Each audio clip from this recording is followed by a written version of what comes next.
முதல்ல. ரெண்டாவது பார்த்தா ஆடு மேய்க்கிறவன் தானேன்னு ஒரு அலட்சியம். ஆடு மேய்க்கிறவன் ராஜாவாகிடக்கூடாது.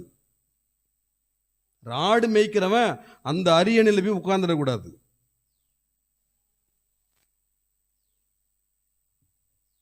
அதுதான் மேட்ரு.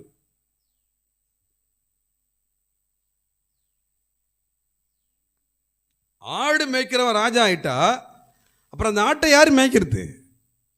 மேட்ரு புரியுதா உங்களுக்கு? ஆடு மேய்க்கிறவன் ராஜாவாயிட்டா மிச்சம் அண்ணன்மார்கள்லாம் எல்லாம் மிலிட்ரி மேன். தம்பி கொஞ்சம் ஆடுபடா, கொஞ்சம் ஆட்டை போய் மேய்ச்சி விடானா வெட்டி கொண்டு விடுவாங்க அப்பாவை. யாரை பார்த்து என்ன சொல்ற?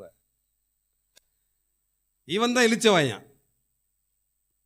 எது சொன்னாலும் கேட்டுக்குவான். யாரு? எது சொன்னாலும் கேட்டுக்குவான். ஆட்டை மேய்டா, ஆட்டை குளிப்பாட்டுறா, ஆட்டில் இருக்கிற பேன் பூச்சி எல்லாத்தையும் எடுத்து விடுறா, குழம்பெல்லாம் வெட்டி விடுறா, எல்லாத்தையும் கொண்டு போய் படுக்க வைடா, எல்லாத்தையும் தண்ணி காட்டுறா.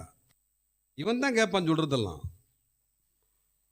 இவன் ராஜாவாகிடக்கூடாது. இவன் ராஜாவாகிட்டா அப்புறம் இந்த வேலை யார் செய்யறது?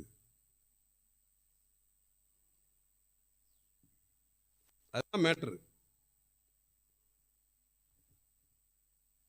சமுதாயத்தில் இதை மட்டும்தான் செய்யணும், அதுக்கு மேலே வந்துடக்கூடாது அப்படி நினைப்பாங்க.